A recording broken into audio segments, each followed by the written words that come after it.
अस्सलाम वालेकुम नाज़रीन, डी आर आर्ट प्रोग्राम में सतार सरूयां जी ख़िदमत में हाज़िर आहे। इंटरव्यू जो मरहलो जारी आहे ऐं यकीनन तव्हां पुरज़ुम आहियो। तव्हां मैदान में लहंदव जॾहिं त हिकिड़े पुरएतमाद तरीक़े सां लहंदव। फ़र्ज़ु कयो इंटरव्यू कमेटी जे रूम में मौजूदु आहियूं ऐं मां खां जेके ॿिया सुवाल आहिनि उन्हनि में हिकिड़ो सुवाल इहो पुछनि था पिया त मुमताज़ मिर्ज़ा जे बारे में कुझु ॿुधायो। तव्हां चवंदो साईं मुमताज़ मिर्ज़ा सिंध जो हिकिड़ो ज़बरदस्त अदीब आहे जंहिं लतीफ़ साईं जे गंज खे नई सूरत ख़तीअ में तरतीब ॾेई छिपरायो। हिकु त वॾो कंट्रीब्यूशन हुन जो। ॿियो मुमताज़ मिर्ज़ा साहिबु टीवी जो प्रोड्यूसर बि रहियो आहे। हुन नाटक बि लिखिया आहिनि ऐं संदसि नाटकनि जो किताबु जेको आहे उहो आख़िरी राति जे नाले सां छपियल आहे ऐं उनमें हिकिड़ा तारीख़ी नाटक आहिनि। इन सां गॾोगॾु तव्हां चवंदो साईं मुमताज़ मिर्ज़ा साहिबु सिंध जे आर्टिस्ट ऐं जेको फ़नकार लॾो आहे उनजी क़दुरदानीअ जे लाइ किताब लिखिया। मिसाल जे तौर ते विसारिया न विसरनि हुन किताबु लिखियो जंहिंमें सिंध जा जेके कलाकार आहिनि आर्टिस्ट आहिनि उन्हनि जो ज़िक्र थियलु आहे। सदा सुईता कापड़ी जे नाले सां हुनजो जेको किताबु आहे उन में अलन फ़क़ीर जे हवाले सां हुन लिखियो आहे। अलन फ़क़ीर खे ट्रिब्यूट पेश कयो अथई। अहिड़े तरीक़े सां सुपेरियां सिंधी ॻाल्हिड़ी हुनजो हिकिड़ो किताबु आहे जंहिंमें हुन उस्ताद मोहम्मद यूसुफ़ खे ट्रिब्यूट पेश कयो आहे। मुमताज़ मिर्ज़ा साहिब जे वफ़ात खां पोइ जे सुहिणो पाण सदाए विया नाले हिकिड़ो किताबु मुरतिब कयो नसीर मिर्ज़ा जंहिंमें वरी मुमताज़ मिर्ज़ा साहिब खे ट्रिब्यूट पेश कयल आहे। उन जे हवाले सां जेके तासिर माण्हुनि लिखिया वफ़ातनामा उन्हनि खे कंपाइल करे जे सुहिणो पाण सदाए विया उहो किताबु आंदो। हाणे नसीर मिर्ज़ा जो कंट्रीब्यूशन तव्हां खां पुछी सघनि था त कहिड़ो आहे अदब जे हवाले सां, त ज़ाहिर नसीर मिर्ज़ा जा घणा कंट्रीब्यूशन। मिसाल जे तौर ते ॿाराणे अदब जो शाइर, ठीकु आहे, गुलई तारा जे नाले सां नसीर मिर्ज़ा जो किताबु ॿाराणे अदब जे हवाले सां। नसीर मिर्ज़ा हिकु कालम निगार आहे। नसीर मिर्ज़ा हिकु मुहक़िक़ आहे। अछो पखी वाव में हफ़ीज़ शेख जूं कहाणियूं ऐं इहे ॿई किताब हिन जा मुरतिब थियल आहिनि। मुराद साहिब जे नाले सां मुराद साहिब जे हवाले सां इंथालाजी हिन तरतीब ॾिनी आहे, उहा बि नसीर मिर्ज़ा साहिबु मुरतिब कई आहे। अहिड़े ई तरीक़े सां सामी सिज वड़ाव जे नाले सां किताबु नसीर मिर्ज़ा जो जेको शेख अयाज़ खे ट्रिब्यूट पेश करण वारो किताबु जंहिंमें शेख अयाज़ जे लाॾाणे खां पोइ जिन बि शेख अयाज़ खे ट्रिब्यूट पेश कयो तासुर ॾिना उहे सभु कंपाइल करे सामी सिज वड़ाव जे नाले सां नसीर मिर्ज़ा किताबु आंदो आहे। अहिड़े तरीक़े सां मुराद अली मिर्ज़ा साहिबु हिकिड़ो तमामु वॾो नालो आहे। आलमी अफ़साना हुन तर्जुमो कया। मुंझारो किताबु मुराद अली मिर्ज़ा जो, पाण मुराद अली मिर्ज़ा साहिबु नाटक लिखिया। त ईअं वरी तव्हांखे चवंदा बाबा हैदराबाद में तारिक अशरफ नाले अदीब रहे थो, तव्हां ॿुधाईंदव त हुनजो कंट्रीब्यूशन कहिड़ो आहे। तव्हां तारिक अशरफ जो नालो ॻणाए सघो था त हुन सोणी रिसालो कढियो ऐं सोणी रिसालो हिकिड़ो ज़बरदस्त क़िस्म जो कंट्रीब्यूशन रखंदड़ आहे सिंधी अदब में। ऐं सोणी रिसाले हिकिड़ा तमामु वॾा अदीब कहाणीकार शाइर पैदा कया ऐं सोणी रिसालो सिंध जे तरक़ी पसंदि अदब जी तरक़ी ऐं तरवीज जे लाइ उन कमु कयो। ऐं हिकु वक़्तु अहिड़ो आयो जॾहिं तारिक अशरफ खे गिरफ़्तार करे जेल मोकिलियो वियो। जॾहिं तारिक अशरफ खे जेल मोकिलियो वियो, सोणीअ ते पाबंदी हई वई, तॾहिं तारिक अशरफ जेल में हथे हथ कड़ोल का जेल डायरी लिखी। 22 महीना जेल में तारिक अशरफ लिखी, माना जेल डायरी लिखी तारिक अशरफ। 2-3 जेल डायरियूं लाॻीतो लिखियईं। सूंहं पथर ऐं प्यार किताबु अथसि। गुलाम नबी मुग़ल सां गॾु हिन हिकिड़ो इदारा नो अदब जे नाले सां तख़लीक़ ठाहियो इदारो ऐं उन इदारे वरी पोइ इब्तिदा में इहे कुझु किताब छपिराया जंहिंमें वरी लाट किताब बि हिन जे इदारे छपिरायो। माना शमशेरुल हैदरी जो जेको किताबु लाट आहे उहो इदारा आहे बज़्म नो तरफ़ां छपियो वियो जेको तारिक अशरफ ऐं गुलाम नबी मुग़ल जेको आहे। हाणे तारिक अशरफ जी जेकॾहिं कंट्रीब्यूशन ॾिसूं असां त सोणी रिसाले वारो तमामु वॾो आहे, पाण कहाणीकार आहे। हुन जेके जेल डायरियूं लिखियूं आहिनि उहे तमामु अहम आहिनि। सवानी अदब में हुनजी तमामु घणी हैसियत आहे। अहिड़े तरीक़े सां मुख़्तलिफ़ सवालनि मां सवाल निकिरंदा वेंदा ऐं पोइ अव्हां खां सवाल पुछंदा वेंदा। हाणे जॾहिं इंटरव्यू में तव्हां वञो था त तव्हां ज़हन में रखी छॾियो त तव्हांखे हिकिड़ो पूरो माइंड मेकअप ठाहे वञिणो आहे। घबराइण जी का बि ज़रूरत न आहे। शयुनि जो तक़ाबली जाइज़ो तव्हांखे पेश कराए सघनि था। बाबा क्लासिकी शाइरी जूं सिन्फ़ूं ॿुधायो, अरूदी शाइरी जूं सिन्फ़ूं ॿुधायो। बाबा इहो ॿुधायो असांखे त जदीद शाइरी जूं जेके सिन्फ़ूं आहिनि उनमें कहिड़ो फ़र्क़ु आहे, हाइको आहे छा, सानेट आहे छा, ॿिन्ही में कहिड़ो फ़र्क़ु आहे। वरी तव्हांखे अरूदी शाइरी जे सिन्फ़ुनि जो तक़ाबली जाइज़ो पेश कराए सघनि था। तव्हां खां पुछी सघनि था त इल्मु अरूद ऐं शद विद्या में बुनियादी फ़र्क़ु कहिड़ो आहे।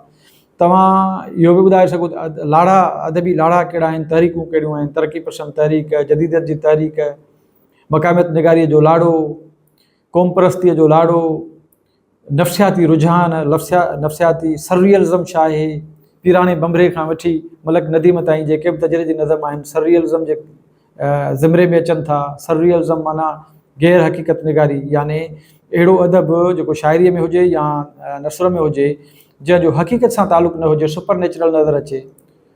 ठीकु आहे। ऐं ईअं असांखे महसूसु थिए त जिन्हनि भूतनि जूं आखाणियूं इहे सर्रियलिज़म जे बुनियाद ते आहिनि, यानी हक़ीक़त निगारीअ जो ज़िद जेको आहे उहो सर्रियलिज़म आहे। ऐं हक़ीक़त निगारी, समाजी हक़ीक़त निगारी, पोइ क़ौम परस्तीअ जो लाड़ो, हाणे सिराज जूं कहाणियूं क़ौम परस्तीअ जे नाले ते लिखियल आहिनि, मज़ाहमती लाड़ो जेको आहे सिंधी अदब जो, उहो असांखे कीअं थो मिले। माना इहे जेके लाड़ा आहिनि मक़ामियत निगारीअ जा लाड़ा, यानी जंहिं इलाइक़े जी कहाणी, जंहिं इलाइक़े जो किरदारु, उन इलाइक़े जी ॿोली, उन इलाइक़े जो सॼो माहौल असांखे उहो मक़ामियत निगारी में, हक़ीक़त निगारी में माना हक़ीक़त निगारी में माना ज़िंदगी जी हक़ीक़तुनि जो जेको ज़िक्र आहे उहो ॾाढे सुहिणे नमूने सां कयो वेंदो आहे। अहिड़े तरीक़े सां जदीद जा कहाणीकार मां अॻु में ॻाल्हाया हुआ, तरक़ी पसंदि कहाणीकार ऐं शाइर में अॻु में ॻाल्हाया आहियूं। ठीकु आहे। इन्हनि सभिनी शयुनि खे अव्हां पढ़ी वेंदो ऐं उमेदु आहे त तव्हांखे इहे ॻाल्हियूं असांजूं जेके आहिनि उहो सम्झ में ईंदियूं। जॾहिं असां तर्जुमे निगारी जी ॻाल्हि कंदासीं त तर्जुमे निगारी ते मां अॻु में बि ॻाल्हाए आयो आहियां। तव्हांखे तर्जुमे निगारीअ में उन्हनि अदीबनि यानी यूरोपी अदीबनि जो बि ज़िक्र तव्हांजे ज़हन में हुजणु घुरिजे जिन सिंधी अदब में बाक़ाइदे ज़बरदस्त कंट्रीब्यूशन पैदा कयो आहे। जीअं मिसाल जे तौर ते रिचर्ड बर्टन जा किताब जेके तामन बम्बरे साहिबु तर्जुमो कया। अहिड़े तरीक़े सां रूसी जेको असांजा अदीब आहिनि, मिसाल टॉलस्टॉय जो किताबु नेट शाक जे नूरुद्दीन सरकी तर्जुमो कयो। ऐं जंग ऐं अमुन, वार एंड पीस जे नाले सां जेको टॉलस्टॉय जो किताबु आहे उहो असांजो तर्जुमो थियलु आहे। अहिड़े तरीक़े सां मैक्सिम गोरकी जो जेका किताब आहिनि, माना मां उहो तव्हांखे मूं अॻु में ॿुधायो आहे, वरी मां वरजायां थो पियो त उहो मोहम्मद उस्मान डिपलाई साहिबु तर्जुमो कयो आहे। असां वटि माउ खे ॿिए हंधि बि असांखे मुख़्तलिफ़ किताबनि में हवालो मिले थो त ॿियनि बि हिन ते तर्जुमो कयो आहे। अहिड़े तरीक़े सां तर्जुमे निगारीअ में मोहम्मद इब्राहिम जोयो जो हिकिड़ो कंट्रीब्यूशन आहे, फज़ल अहमद बचाणी जेको आहे उनजो, मिर्ज़ा खलीश बेग जो। हाणे इहे सभु माण्हू जॾहिं तव्हां पढ़ंदो, हिननि जा प्रोफाइल्स पढ़ंदव त तव्हांखे महसूसु थींदो त हिननि तर्जुमे निगारी जे हवाले सां ॾाढो शानदार कमु कयो आहे। इहे बुनियादी ॻाल्हियूं आहिनि जेके मां तव्हांखे ॿुधाइण पिया चाहियूं। इन सां गॾोगॾु जदीद दौर में जॾहिं असां चऊं था त किशन चंद बेवस, खीलदास फ़ानी, हरी दिलगीर, शेख अयाद, नारायण श्याम, तनवीर अब्बासी, इन्हनि शाइरनि खे तव्हांखे पढ़णो पवंदो। अफ़साना निगार जेके असांजा जदीद दौर जा आहिनि उन्हनि जो तक़ाबली जाइज़ो तव्हांखे ज़हन में रखणो पवंदो। ॿोलीअ जा जेके नज़रिया आहिनि, लहजा आहिनि, उन्हनि खे तव्हांखे ज़हन में रखणो पवंदो। ग्रामर नवीसी खे ज़हन में रखणो पवंदो।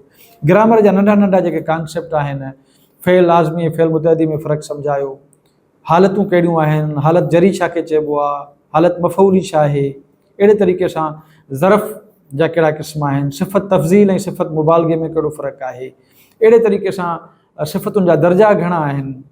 ठीकु आहे। त माना इहे ग्रामर जा कॉन्सेप्ट बि तव्हांखे ज़हन में रखणा पवंदा। वेंदे वेंदे हिकिड़ी नंढी इंफॉर्मेशन तव्हांखे ॾियूं त तव्हांखां पुछी सघंदा त बाबा मुजरिद अख़र कहिड़ा आहिनि या शरारती अख़र कहिड़ा आहिनि। हाणे मुजरिद अख़र अहिड़ा हूंदा आहिनि सूरत ख़तीअ में जेके जॾहिं इस्तेमालु थियनि त पंहिंजी शकिल तब्दील न कनि, याने दाल ऐं रे जी फैमिली, अलिफ़ ऐं वाव। हाणे इहे इन फैमिली जा जेके बि अख़र आहिनि तव्हां ॾिसंदो त इहे पंहिंजी शकिल तब्दील न कंदा आहिनि जॾहिं बि इस्तेमालु थींदा आहिनि। शरारती अख़र चवंदा आहियूं असां अहिड़नि अख़रनि खे जेके अख़र जॾहिं असां इस्तेमालु कयूं कंहिं बि लफ़्ज़ में त उहो पाण खां अॻु ईंदड़ अख़र सां त हथु मिलाइनि, ॻंढिजनि, पर पाण खां पोइ ईंदड़ अख़र सां ही न ॻंढिबा आहिनि। छाकाणि तव्हां ॾिसंदो त अलिफ़, वाव, दाल, रे, दाल ॾेॾर, ढाल ढगो, रे माड़ी, ज़े ज़ंजीर, ज़ाल ज़रो। ठीकु आहे। इहे उहे अख़र आहिनि जॾहिं असां इस्तेमालु कंदा आहियूं त इहे बिल्कुलु निवेकला थी बीहंदा आहिनि, छिॼी बीहंदा आहिनि, पंहिंजे पाण खां पोइ ईंदड़ अख़र सां गॾु हथु न मिलाईंदा आहिनि, अॻु ईंदड़ अख़र सां ज़रूरु हथु मिलाईंदा। मदद, मिसाल जे तौर ते मदद, त तव्हां ॾिसंदो त मदद ॿ दाल आहिनि, हिकिड़ो दाल मीम सां ॻंढियल आहे ऐं वरी दाल खां पोइ वरी ॿियो जेको दाल आहे उहो दाल सां ॻंढियल न आहे। माना इहो बिल्कुलु अलॻि थी बीठो आहे, पाण खां पोइ ईंदड़ अख़र सां न मिलंदो। दरमान, हाणे द र मान, हाणे दाल ऐं मीम रे इहे पाण में मिक्स न आहिनि थियल, तव्हां ॾिसंदो।